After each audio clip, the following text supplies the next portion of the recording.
Hi guys, welcome to the video. Today we're going to talk about one of the loveliest videos of the year. We're going to talk about the top favourite watercolours.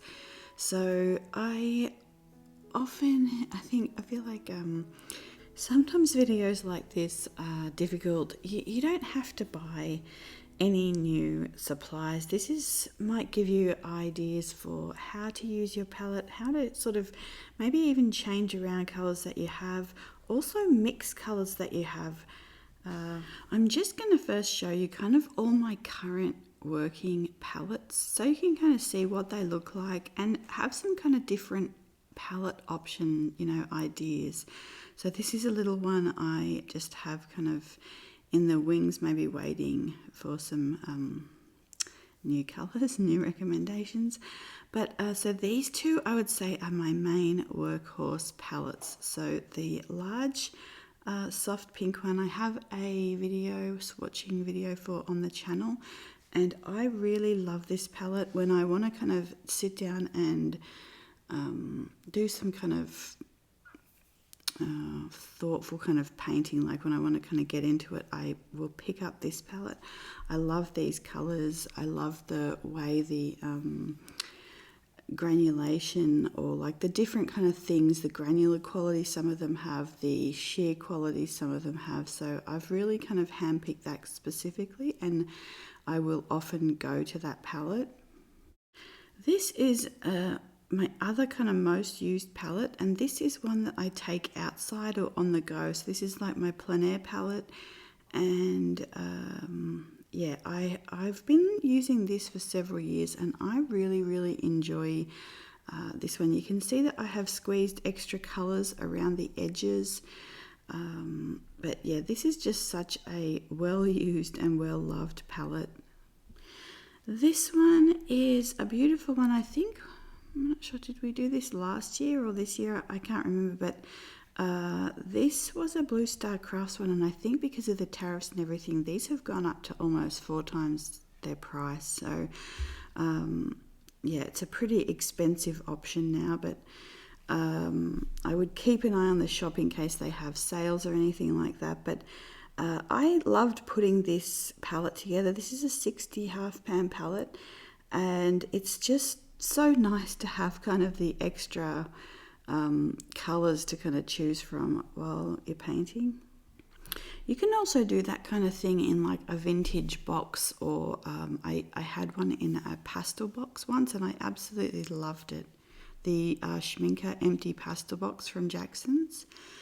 This is a Christmas palette. This is Stonehenge Paints from Canada.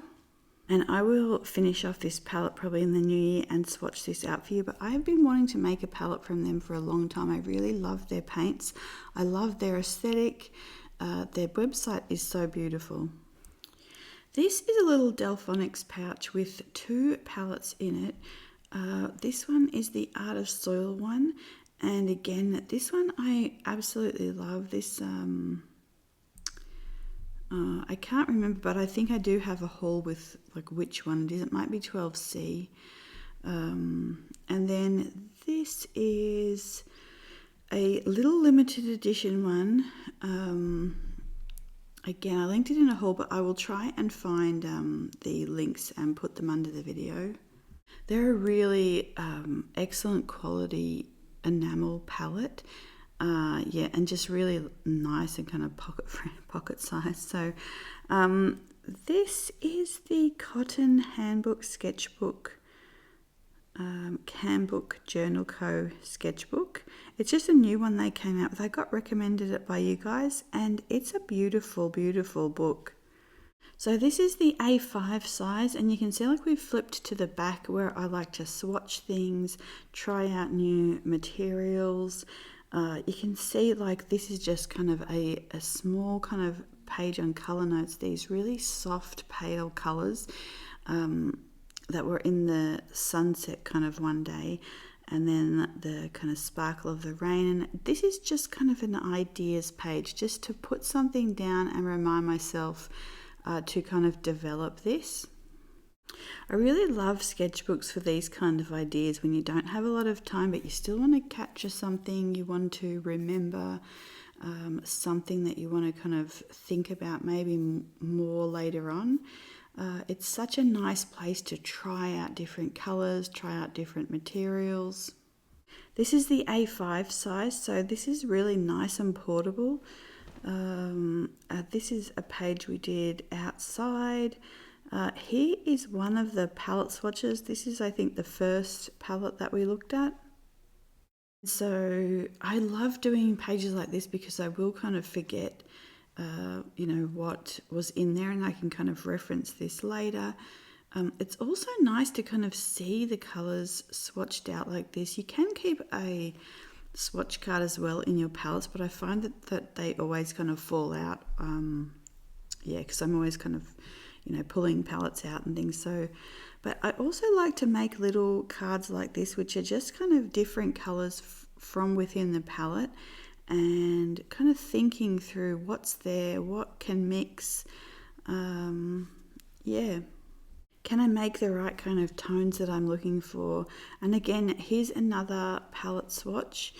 And you can see that at this point, they're pretty similar palette-wise. You kind of go from the pinks to the peaches, yellows, ochres, greens, blues, purples, and browns.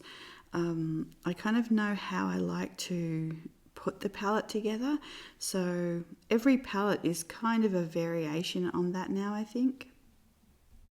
I have a whole video about putting together a palette and how I kind of choose colours with cool undertones, and that helps them all to mix no matter how many colours I kind of choose from the palette.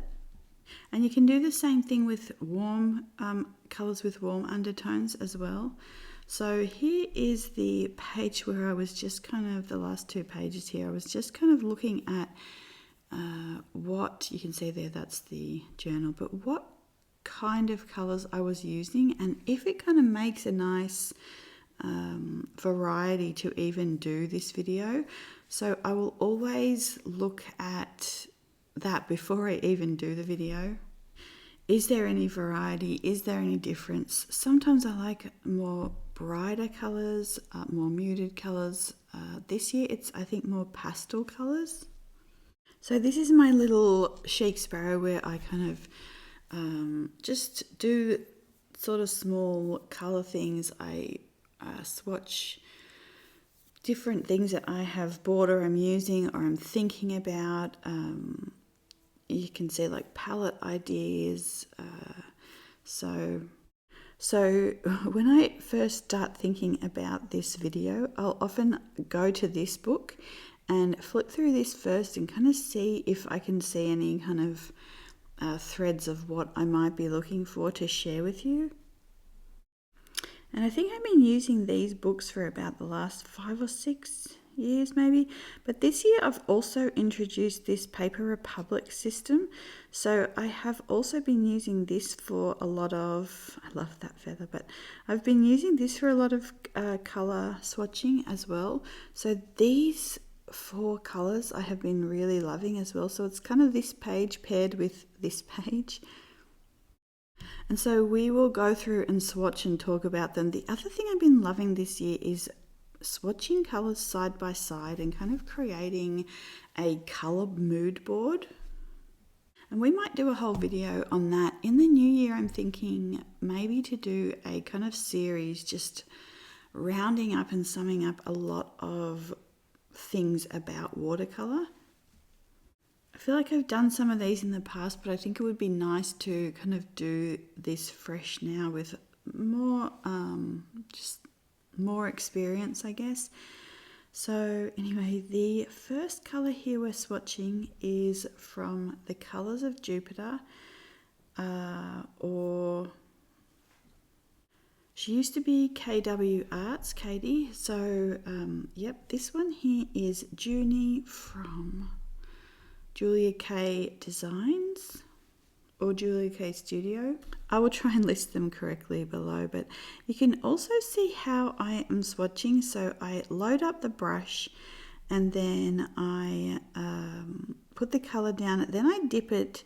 Well, I'll just show you now. So and then I kind of I'm adding in more. So I will kind of talk you through it. This one here is Mars by a new shop to me this year. This is MAB Watercolors, and she has like these glitter colors which are absolutely beautiful. So I was really loving the Planet series this year, and you can see when you add water to this, you just get a very sort of sparse sprinkling of the glitter color. But so this one here is from the Colors of Jupiter. This is her pink color, so like a potter's pink. So you can see how I'm dipping I load up the brush, I put down some color, I dip it in the water and sort of drag it up the side of the cup to kind of get rid of some of that color. And then I'll add some more color back in. So this one here is the Creamer Incarnate number 1. This is a beautiful translucent kind of blush peach color. Some version of this appears every year and I absolutely love it. So this one here is the Colors of Jupiter again. This is her Magenta. So again, you can see loading up the brush, putting down some color, getting a little bit more color if I feel like it's not intense enough, and then dipping the brush, dragging it up the side, and kind of using that more watered down brush to sort of finish off the swatch. And then I'll put some more color back in the front of the swatch to kind of make sure that's as saturated as possible. I often don't show it, but I'm also always having some paper towel to kind of manage the water content on my brush. The next color here is also by the Colors of Jupiter. This is her Green Gold. This is a beautiful one. This is the similar one that I make with the lemon yellow and the Daniel Smith Tiger's Eye. So you get just this beautiful kind of rich green gold. This is a color I absolutely love. This is Meadow, I think. This is a color I collabed with Nibs Watercolors, and it's just an absolutely beautiful, kind of the perfect mint green. And yeah, I love these colors. I collabed with 3 colors with her for 3 colors. I don't get anything back from it. We just worked on the colors together, and yeah, it's just a really, really lovely combo. So I'm going to link them below as well. I didn't use them for a while because I wasn't sure if I could get more of them, but I did get a few of each color. So I have been using these and just absolutely loving them. This one is absolutely beautiful. This is called Faded Denim. It's really a powder blue, just a stunning kind of shimmer color. This is from KJ Designs by Karen. So if you want shimmer colors that basically retouch with the swipe of a brush, her colors are beautiful for that.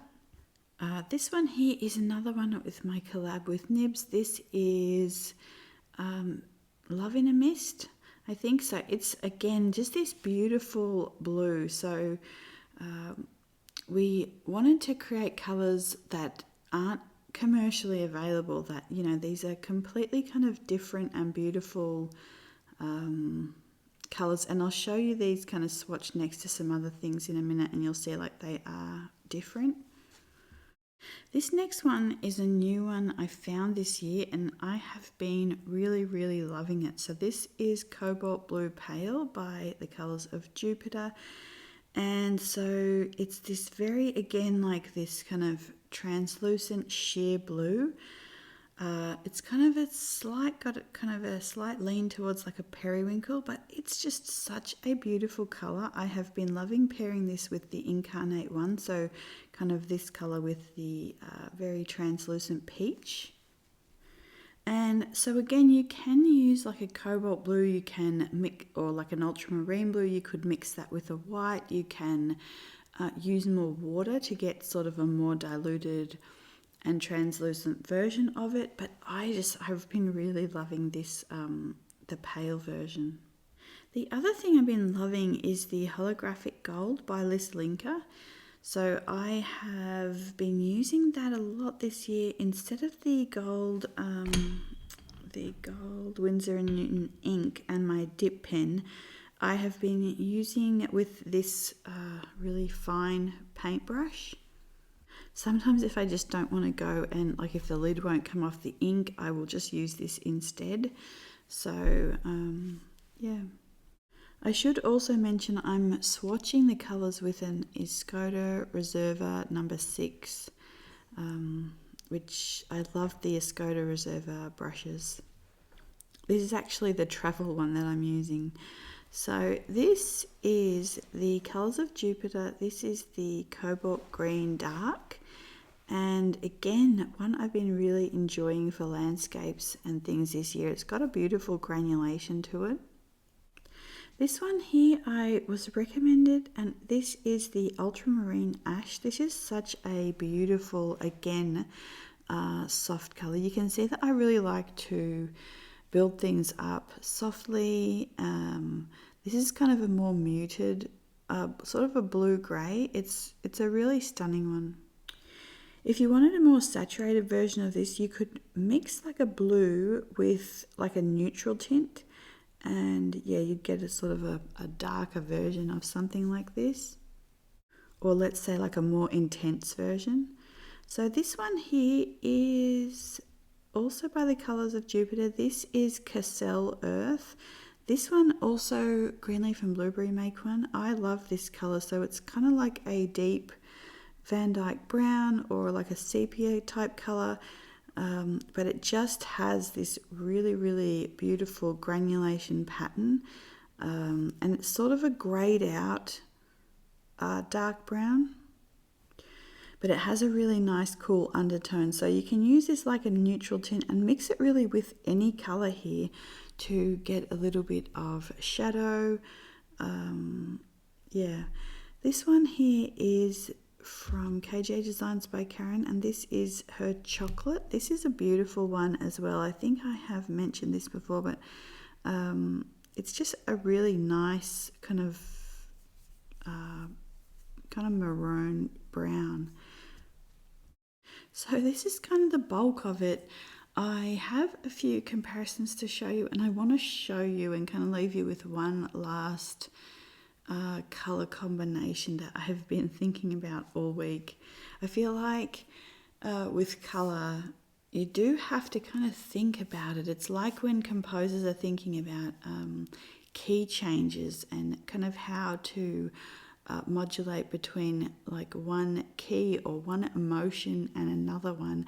And it's the same with colour. You know, you're thinking through these modulations of colour, how to transform the mood, how to transform the the atmosphere, the lighting, the way that the colours are interacting. So it does sort of require some thought, I think. So earlier this year I was talking to Katie from the Colours of Jupiter, and she sent me a beautiful lot of samples to swatch for you guys. So I got some of her colours because I had been wanting to kind of expand my collection of her colours for a while. She works with such beautiful natural pigments and a lot of the colours that I love. The thing is that quite often in her shop there's only one or two or a couple available, and so I wanted to put together a palette that you guys could pre-order some of my favourites from her shop. So some of you may already have a lot of these colours, but like even this magenta, this is the closest that I found to my magenta that I put out, and so you can mix that with like the Mars or the Daniel Smith iridescent lilac, and yeah, you get something very close to my Mermaid Rouge.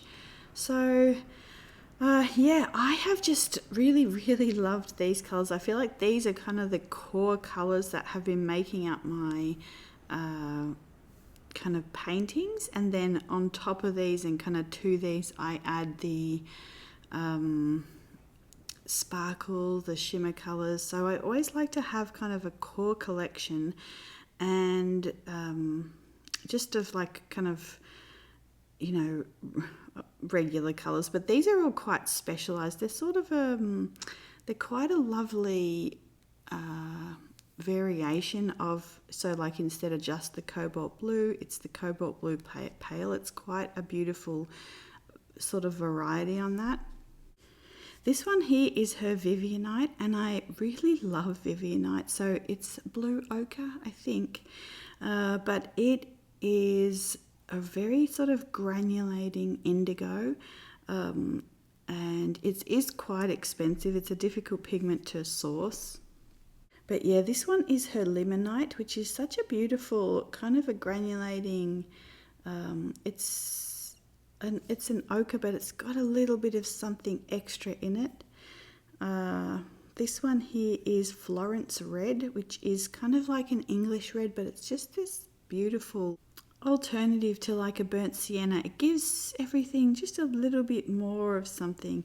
This one here is her Côte d'Azur Violet, and I've talked about this colour before. A few different people have made this in the past or make it now. I think Greenleaf and Blueberry also make it, and I just love this whole situation. It's a pale colour, but it's got actual granules in it. It's really beautiful, and again, this is the Cassel Earth. So you can see that kind of along with my regular colours, there's kind of a slight variety, like French Ochre is the Limonite, the Sedona is the Florence Red, and yeah, and then this one here is the Shimmer, well this is, I think she calls it just Iron Glimmer, but this is the Wallace & Seymour Shimmer Iron Glimmer. This is just one of my favourite, kind of the sparkle in it, the natural sparkle as well. Yeah, it's just gorgeous. I love putting it even in branches and just in kind of unexpected places, a little bit in a shadow or something. So I was thinking of kind of two palettes, maybe the sort of 6 colours, the first kind of 6 colours, and then the 12 colour set. But anyway, I will let you know more about that collab, you know, maybe after Christmas. If you are interested in either the 6 or 12 colours, let her know. I'll also put a link to her shop and kind of the colours that would be in each palette below. You can get them on her shop, but they just might not be available for a while. And yeah, again, like I don't get anything out of the collab other than just I hope that you guys can get the colours if you want to as well. So, and then I wanted to also show you the third colour from my collab with Nibs. This is Hollyhock. They're all named sort of after flowers.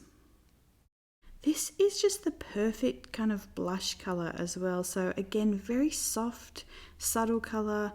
Like I love that kind of sheer quality, that translucence.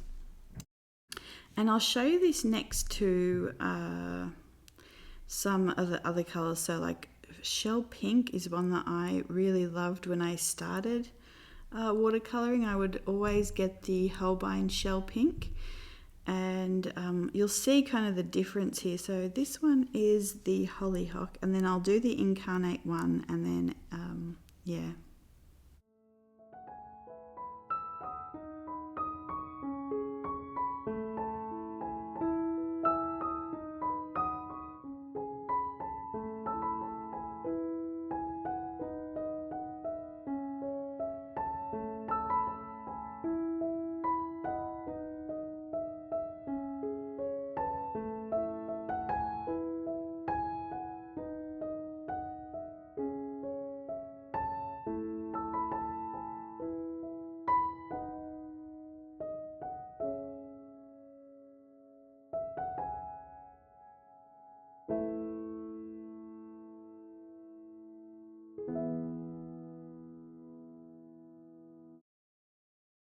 Okay, so you could see there the Shell Pink and the Jaune Brilliant number 2 on the bottom, and how kind of different they are. I feel like the top ones are just a little bit more sophisticated, or kind of, I don't know, just it took me a long while to kind of find those, or yeah, figure out how to use those. But the ones I just did, the pink ones, the first one was Bubblegum, and the next one was Juni. So you can see they're very similar.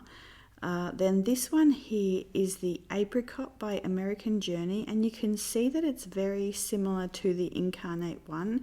It's just, it's got a little bit more of an opaque formulation, so I think the this has got more titanium white, where the other one has more zinc white, which is more of a transparent white.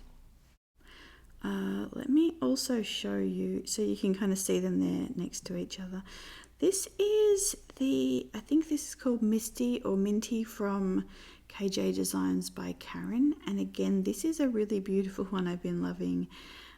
You can see here, this is the faded denim next to it. So kind of this really pale soft green and the powder blue.